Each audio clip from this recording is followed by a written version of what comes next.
of the year Chicago. My name is Nick Brody. I am joined alongside a very special guest, Max Markham from Twitter. Some of you guys may know him for his awesome Bears takes and Bears analyst. Make sure that you go follow him. His Twitter is under his video screen. And today, Max and I are going to be discussing the Chicago Bears are in a great position for a quick rebuild. If they sell off some key players, make the right draft picks, and hey, they might have some cap next year. So more to come on that. The Bears have the pieces already, but they just have to put them in place. But before we dive into it, we'd like to thank our sponsor, Stupid Car Tray. Tired of your pizza toppings sliding, office coffee distracting you while driving, grease and other stains getting on your seat, or you're just enjoying a game on the couch and don't want to lean over? Look no further than the Stupid Car Tray. Proudly USA made, Stupid Car Tray makes your passenger seat or couch a level surface for all transportation and couch potato needs. Visit www.stupidcartray.com and use discount code J16 to get 16% off your entire order. Link in the description. Make sure you get your Stupid Car Tray today. Max, welcome to the show.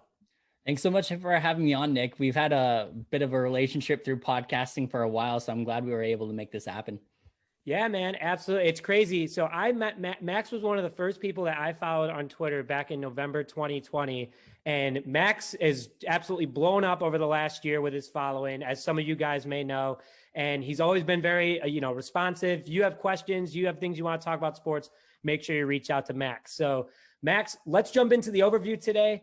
Obviously, the Chicago Bears are in a super weird position. We kind of talked offline about it because they're just good enough to be a good team, but there are pieces that are making them worse. And especially it comes, ironically, on the defensive side of the ball. The Bears have always been known for the Dick Butkus days, the 85 Bears era, the 05-06 teams, early 2010s, and then 2018 to somewhat now. Obviously, last week against the Rams was a complete disaster.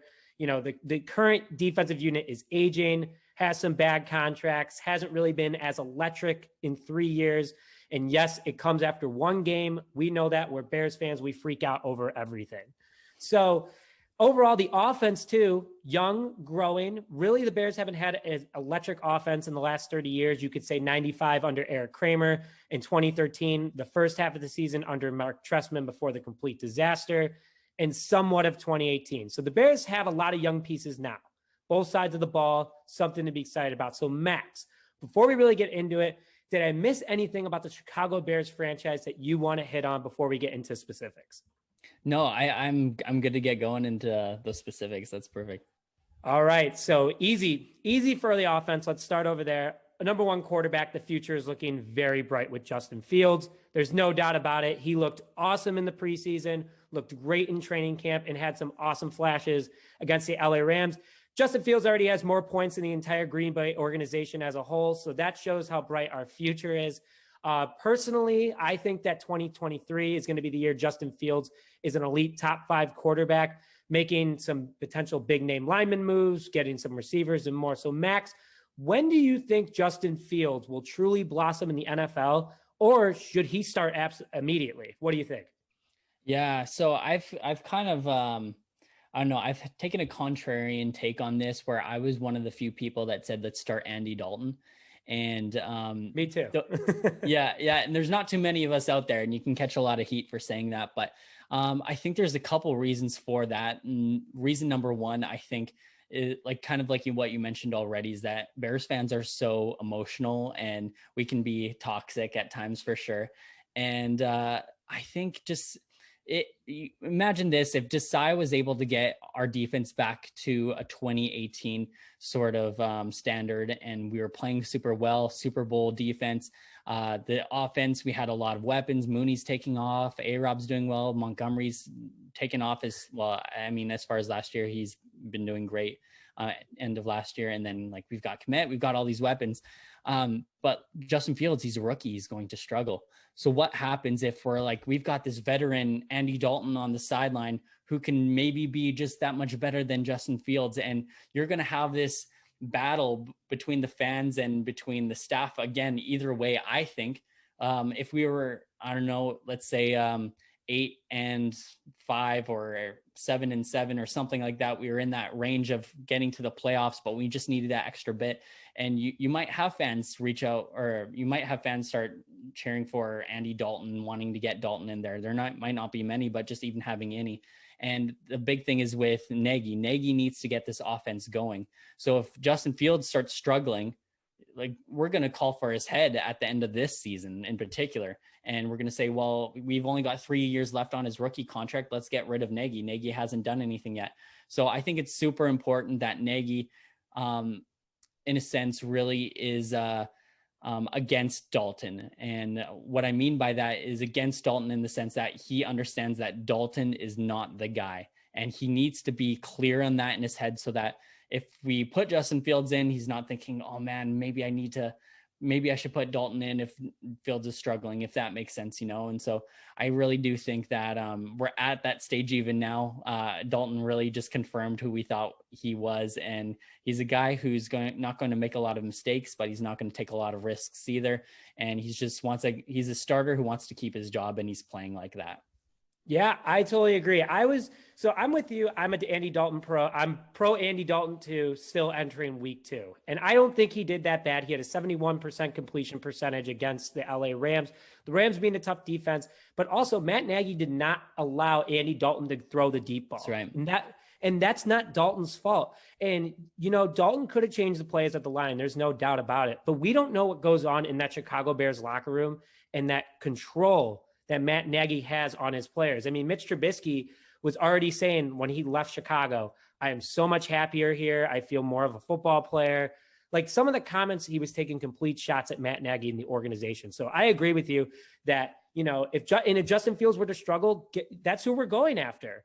I don't think Bears fans, even if Andy Dalton did super well, they still would not have liked him. They wouldn't have. And if Justin Fields were to struggle for 2 games, and they'd be like, throw Dalton back out there, or blow the whole thing up. No, it's just who we are. Bears fans are so predictable in regards to that. So yeah. I agree. I 100% agree. So let's move to the offensive line, the guy that protects Andy Dalton and Justin Fields. They didn't do that bad against the Rams. I will say they contained Aaron Donald pretty well. They contained Leonard Floyd pretty well. Dalton had a lot of time to throw the ball. The pocket really never collapsed, severely or nearly as much with Mitch. But the offensive line is young and growing. You have Tevin Jenkins, who is 23 years old. Please hold back on the bust comments, everyone that's watching. We still haven't seen him yet, so he's not truly a bust yet. He's getting healthy. You never want to wish that on anybody. Larry Borum, who is only 22 years old. Whitehair, who is our leader, is only 29 years old. Daniels just turned 24. Sam Mustipher, 25. Ifedi is 27. I don't think that, Ifedi will stay, but he's improved significantly compared to his days to Seattle. But you look at that offensive line, they're young, they're fast. We have a strong offensive line coach. Bill Lazor today even said the offensive line did a great job protecting Andy Dalton. So Max, what are your thoughts on the offensive line? And do you think that this group right here could be the future of the Chicago Bears? Jason Peters is retiring after this, 39 years old, going to be 40. He's not staying. But this group listed, do you think they could be the future of the Bears line? I absolutely do think so. I was talking to my brother the other day, and he was asking me, I know we'll get into this later, but he was asking me if Roquan Smith was tradable. And I said, no. The only people that are not tradable are Fields, Roquan. You can put in Bilal Nichols maybe in there. Maybe Goldman. Goldman's still quite young. Some of our young guys like Kmet and Mooney and that sort of thing. But also our offensive line, I don't think they're tradable at all either.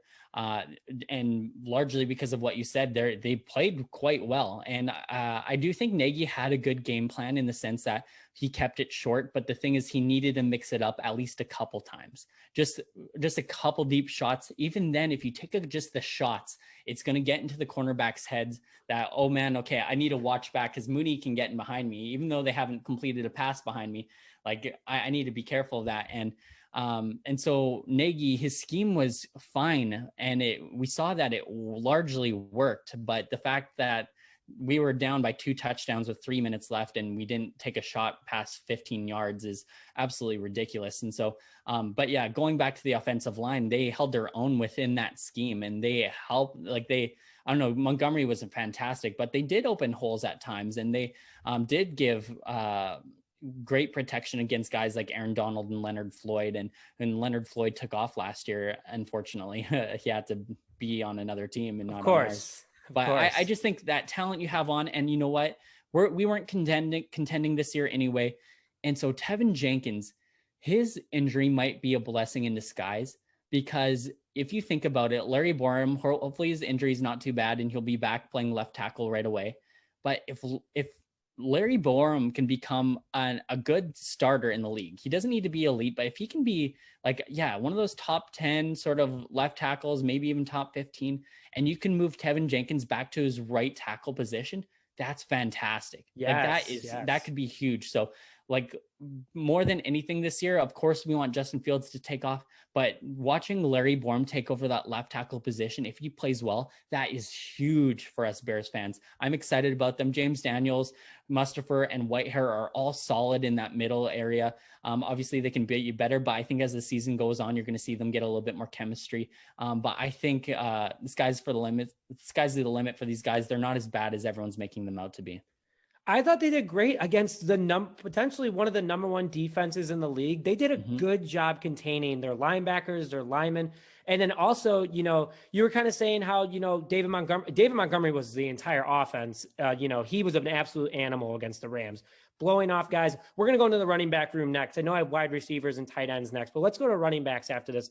The line did a great job blocking for him, especially that interior line. Whitehair, Mustafa, and Daniels. Mustafa and Daniels were an absolute steal, in my opinion. They are the future of the offensive line. And like you said, if Tevin Jenkins can go back to right tackle, Larry Borum can develop. Next year, it's a cheap offensive line, but a talented offensive line. Justin Fields is likely going to start next year. All the pieces are falling into place. I know Bears fans don't want to wait any longer. We want to win. But, playoffs 2 out of the last 3 years is, people don't like to say that, but the Bears have made the playoffs the last 2 out of 3 years, even though they've only scored 25 points in those 2 games combined.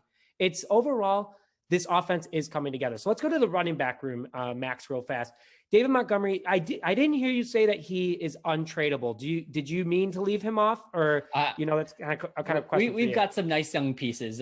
He's absolutely untradeable at this point for sure. Yeah, he's okay. Making sure.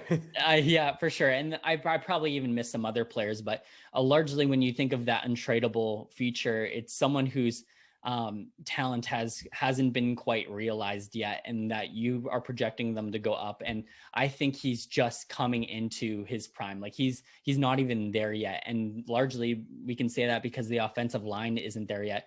Give it a few more games even, and let's see where he goes. And just seeing some of those times where Aaron Donald got past the line of scrimmage as soon as the ball was snapped, and to see David Montgomery shake off the tackle and be able to get across. There's not many guys in the league that can do this. And I saw someone on Twitter say today that, David Montgomery, he has the second most rushing yards in the league. He only had 16 carries. The only person beating him was Joe Mixon, who beat him by, I think, 20 yards or something like that. And Mixon had about 10 extra carries more than Montgomery. But then you have companies like PFF that come out of nowhere. And I don't know if you saw the grade that they gave Montgomery, 23rd in the league. Yeah. How does that make sense in it at all? And Damian Williams was ahead of him at 10. Oh my gosh. I saw that and I was like, okay, PPF has something against David Montgomery. I don't know what it is. Against the Bears as a whole. They're weird. Yeah. I mean, I hate PFF. I think all Bears fans could agree with that. Yeah. I mean, he's 24 years old. He's got a great career ahead of him. I was watching, and my dad texted me. He goes, "You want to know what it was like watching Walter Payton run? Kind of like that. Yeah. Smaller guy throwing bigger defenders off. And Payton was a big guy, but he could blossom into something very special. So then you have Khalil Herbert, who is only a year younger than David Montgomery, and he looks pretty good. Special teams, that opening kickoff. I mean, he ripped it up. He's fast. He's kind of like, he is like a younger Damian Williams. And we have Damian Williams. I didn't put him on this chart because he is older. I don't see Damian Williams being on this roster it's only a 1-year deal for sure. But Khalil Herbert is very promising for special teams and the backfield for the Chicago Bears. So, it's young there. Great late round steal, hopefully by Ryan Pace. More to develop. Again, it's only been 1 game. So you got to give him the fact, but it was against a tough defense. And then you have Cohen, who is 26, still has 2 years left on his big contract, big for him. But who knows if he's even coming back? So I kind of want to know your thoughts. Do the Bears move on from Cohen after this season? I haven't looked at the dead cap that would happen to the Bears if we did release him. But what are your thoughts on Cohen overall? Yeah, it's a good point to bring up that I don't know his dead cap either. I don't even off the top of my head and even know his contract. So I'd have to actually look at that. But I think Cohen is a very special piece to this offense. Just even when we put him in motion, the middle linebackers always have to account for Cohen, and he's such a mismatch because he's so fast, but we can also throw him outside. So I think Nagy is dying to get him back because our offense was at its best in those first 6 weeks last year before Cohen got injured. Actually, it might have been like week 4 or something like that. And then you even saw in 2018 in the Eagles game, our offense completely disappeared when it was doing quite well that year, actually. And that was the game that Cohen was hurt for. So I think he's off IR in week 6. And so obviously, if he's out the whole season, then his ACL injury is a lot worse than initially thought. But I think Cohen's a special player and someone that really does help this offense work. So I need to see him the rest of this year for sure. And something that you hit on is that he may come back week 6, but there were rumors flying around during training camp that he still is on crutches. He still isn't able to walk well. A lot of people believe that his ACL surgery failed. Something went wrong. So more to come on that. We're wishing the best for him. Yeah. But that's the Bears running back room has a lot of promise too. For sure. Let's go to the wide receiver tight end room real fast. You got good vets making young guys blossom. You have Darnell Mooney at 23. You have Allen Robinson at 28. So still a young guy. Wide receivers can go all the way up to 35 years old and be, good. Look at Larry Fitzgerald, Terrell Owens. You could start naming some of those guys. But sure. Allen Robinson, they can be Darnell Mooney, they can be a duo for a while. You got guys like Goodwin and Bird that may stay for a bit, but they're not permanent. You can always find replacements. Daz Newsome could come up. Some of these younger guys that could get more playing time. But then you have Cole Kmet, 22 years old, large Chicago kid, absolutely did. I think he did great against the Rams. Didn't do much, but he really improved his run blocking, really improved his pass blocking. And whenever it was thrown to him, he was making plays. He was, getting down the field. He was doing what he could for what was given from Matt Nagy's play calling. And then Jimmy Graham's a great mentor, the same exact human being, literally almost the same build, size, weight, everything. So who are you most excited about out of the target group for the Chicago Bears moving forward for the next couple of years? Yeah, excited about Mooney for sure. I think A-Rob, oh man, it's tough because I love A-Rob. And he's so good. But as a team leader, my own personal conviction is that I think he's a leader probably within Bears training camp and probably within practices and the team for that matter. But I think just having a leader who goes on Twitter and continually fights with fans and cannot handle criticism whatsoever. It's kind of embarrassing for one thing, but I think it's also shows I don't know that, you look at a guy like Roquan Smith, who's got it all together, who's willing to be a spokesperson when the defense completely craps the bed and doesn't complain about coaches, doesn't complain about contracts or anything. When it came to contracts this offseason, one of the reporters asked him about it, and he said, well, we'll worry about it in the offseason. That's when you worry about contracts. Once it's the actual season, you forget about those things. And A-Rob's not that type of guy. So, and I think also just the fact that we're moving A-Rob more to the slot and we're looking to get some more speed on the outside. I know that didn't happen so much this game, but I expect that going forward when we're not against the best secondary in the league. And so I think we're going to be moving towards those faster wide receivers, and A-Rob's not that fast. He's a good route runner. He's got a great catch radius, but I see us moving on from him, and hopefully we can get a pick for him in the process. Bears fans don't want to hear that. Absolutely not. We love A-Rob's playing ability, but you give up a good point. I've said this before on other podcasts. Who's the leader of this team? Danny Trevathan was, Mm-hmm. but who's the leader? And right now, you really don't see that anywhere on the field. Montgomery, sure. I could see Kmet being a leader eventually, but Jimmy Graham, he's kind of he's had some problems with players during the offseason due to, personal reasons. And overall, you just don't know. So the offense overall has a very bright future. You have a quarterback, you have a young offensive line, you have a young running back room, you have young developing wide receivers and tight ends. The young offense looks good for the next couple of years to come, which is something rare for Bears fans to say. Let's go to the defensive side of the ball really fast. Easy number one in regards to the defensive side is Roquan Smith. Roquan Smith, like you said, is absolutely untradeable. A lot of people call him the next Mike Singletary, Brian Urlacher, Dick Butkus. He's going to be a Chicago Bears linebacker. Great. And, he's only 24 years old. It is a contract year for him, I believe. So, he's going to want to get the bag, and the Bears have a lot of decisions to make. We'll get into the defensive line in a minute. But you have guys like Danny Trevathan, who's 31 years old, is getting injured a lot more. Can't really do what he's a great leader for this team. He is the voice and leader of the team. But that's about it. And, we're missing that for sure. We missed that against the Rams. Roquan Smith needs to take over that responsibility. Right. And you have a guy named Alec Ogletree who just came onto the scene, had a great preseason, great training camp. But what he did against the Rams showed he is not a leader. The fight, the unsportsmanlike conduct, giving 15 yards, that was like Javon Wims when he punched the Saints DB earlier in the season. You're in a game, and the Bears were very well in the game at that time. There was still time left. The Bears could have done something. 15 yards, they ended up scoring on that drive. It just takes the life out of your team. So, Max, do you see the Bears getting another young, talented inside linebacker in this upcoming draft or through free agency? Right. Yeah. And absolutely. We need to. And I don't know, I guess I can go put this point towards the overview. Maybe it should have gone first, but we do have an issue here where we have the 2018 sort of Super Bowl push. You saw us get that playoff game, have a really great season, win the division. And then you saw in the offseason, Ryan Pace really try to put cap or try to bring in free agents and that sort of thing in order to fill some of those holes.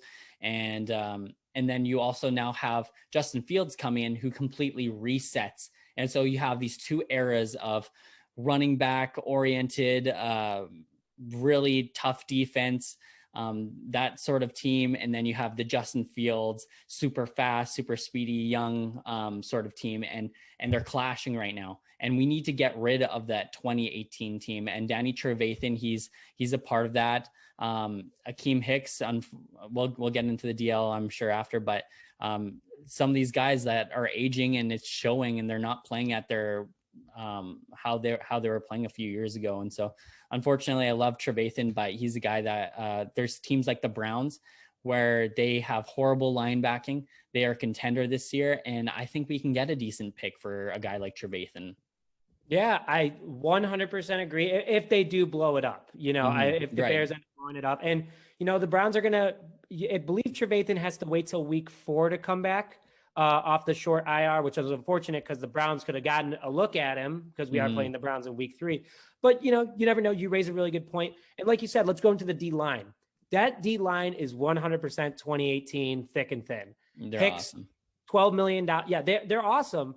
But they're older. They're not Right. 2018 anymore. And I think that's something we have to start stemming away from, is that we have to look to the future. We can't look on the past anymore. And I'm guilty of it for sure. Right. But Hicks, $12 million cap hit, 32 years old. He wants to retire a Bear. I think Hicks still has it in him. But then you got Khalil Mack, who has 14.6 million cap hit this year. He's 30 years old. He did not look like himself against the Rams. He did not look like himself the second half of the season last year. And I know, he was battling injuries last year. He's not battling injuries anymore, though. This is the healthiest he's been as a Chicago Bear. And, kind of a bit of concern. The Rams have a good offensive line. So big test this week against a young Cincinnati line who is decently talented. But Mac should have a field day. He should. The Vikings did with Burrow. Let's see if Mac does too. But then you have Robert Quinn, who I would take a 6th-round pick for at this point. $14.7 million, 31 years old. He did have half a sack against the Rams, which is great. Same with Akiem Hicks. But, right there, just looking at the math, you have $40 million in your defensive line that's hitting against a $183 million cap. Completely that's quarterback money. That's offensive money. And then you got Goldman, who's about $8 million, who just doesn't seem like he wants to play football anymore. So you could start building now. You have Blau Nichols, like you kind of said, 2.5 million last year of his contract, 25 years old. You have Travis Gibson, who only has an 861,000 cap hit, 24 years old, 2 years left on his contract. And you have Tonga, who's only 680,000 K, 680K, 25 years old, rookie contract. Max. I mean, like, do you keep Hicks, Mack? Do you ship them off? What do you do with this offensive line right now, just to get some cap back or even assets? Yeah. So this defensive line, kind of like what I was saying, like they're awesome in the sense that I think they're one of the deepest defensive lines in the league, where we can lose a guy like Goldman even, and Tonga, he steps in as a seventh round pick, and he did quite well. He wasn't Eddie Goldman level, but for a seventh round pick, it's not like Darrell Henderson was running it all over us. He absolutely wasn't. He was a non-factor. And even then, Mike Pennell, who was the Chiefs defensive lineman last year, and he was pretty good run stuffer. Tonga beat him out in training camp. So if Pace has a position that he's best at, it's defensive line.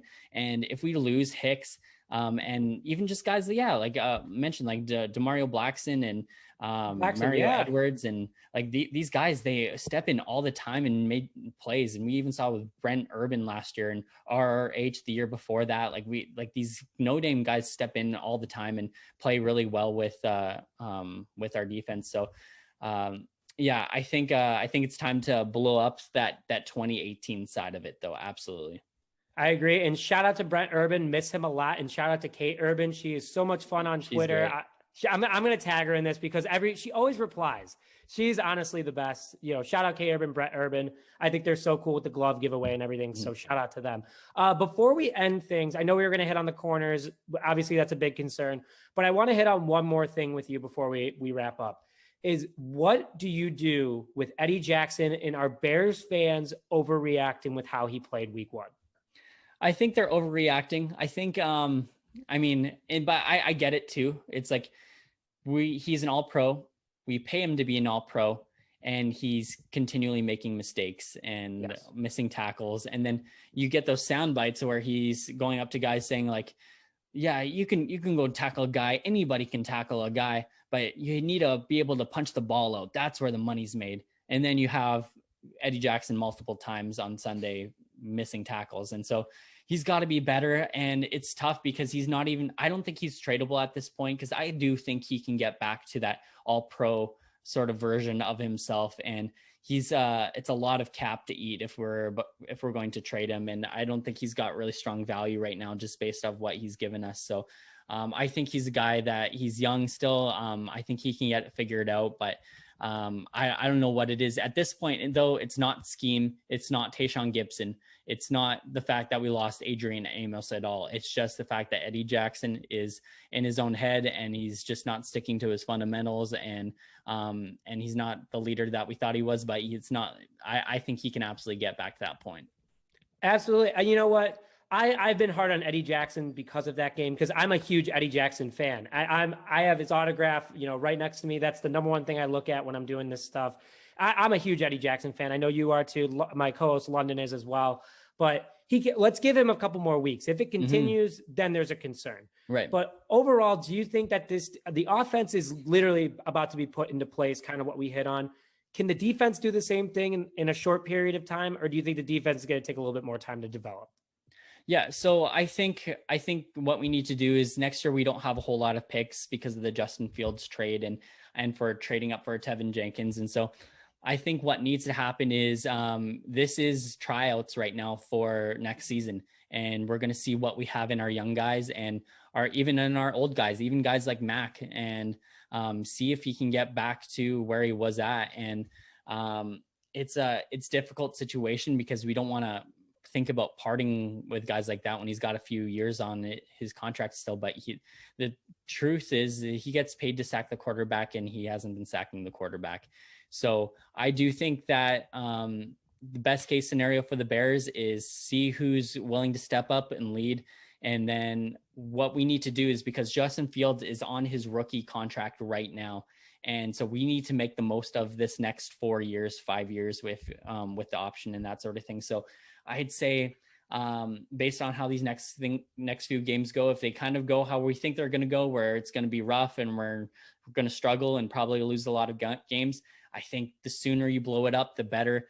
Start giving some young guys some looks, get Khalil Herbert in there, get him some touches, get Thomas Graham, for goodness sake, in there. And I know he's on the practice squad now, but just get some guys in there and just see if you can throw some crap at the wall and see what sticks, and so and then start acquiring those picks so that we can rebuild even quicker, because it would be the worst if we go this season and then still have that 2018 Bears players into next season, and then we blow it up too late and there's Justin Fields' contract and it's already expired, and it was too late to rebuild, and now we're even delaying that even further.